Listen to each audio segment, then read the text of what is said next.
Let's be perfectly honest about this. Ever since Tucker Carlson came to Fox News, well, basically ever since Tucker Carlson left MSNBC all those years ago, he really took a hard right turn. He was always conservative, but at times he would occasionally make a little sense. But once he joined Fox News and started his little conservative news website, the man really dropped all pretenses about how he feels about non-white people. And according to new reports, those feelings about non-white people have caused his television show on Fox News to lose half of its advertiser revenue in a single year. According to these reports, in 2017, Tucker Carlson's show pulled in $92.7 million. 2017, almost $100 million for Tucker Carlson's show pulling in advertisements. Last year, that number fell to $48.3 million, a decline of 47.8%.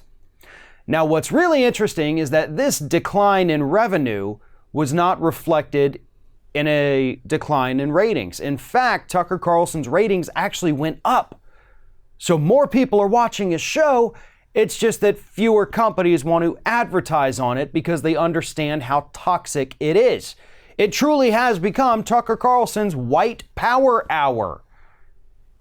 And advertisers don't want to be associated with that. Yes, there have been boycotts that have been hugely successful. But even now, when there's not necessarily an active boycott of it, companies are still disappearing.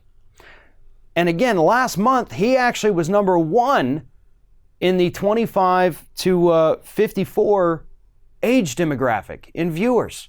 Number one in cable news in that prized demographic.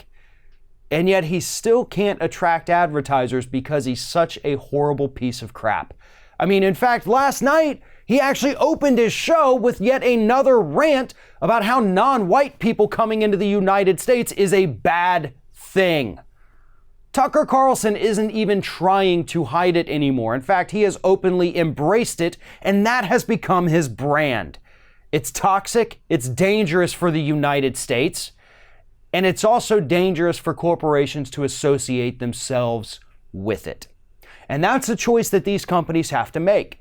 Do we want people to go in the store and see a bottle of our, whatever aspirin it is that we're selling and think, aren't those the guys who think that Tucker Carlson's just great? I'm going to pick the bottle of pills next to that for my headache. Corporations do make those decisions. And right now, a lot of them are making the right decision. Several days this week, according to people who've been watching this and reporting on it, Jordan Knoll, says that a lot of the time, Tucker's commercial breaks, you of course have Mike Lindell and MyPillow yelling at you, sometimes for up to 2 minutes in a commercial break. You have Fox in-house promos, and you don't really have a ton of other things happening. Yes, there are still a few companies here and there, but nowhere near what it was. The problem is that as long as his ratings remain high, Fox News believes that they'll be able to weather this storm, ride it out until everybody forgets, maybe until Tucker Carlson stops being so horrible towards non-whites. But that ain't going to happen. Tucker Carlson's job right now is not in any danger.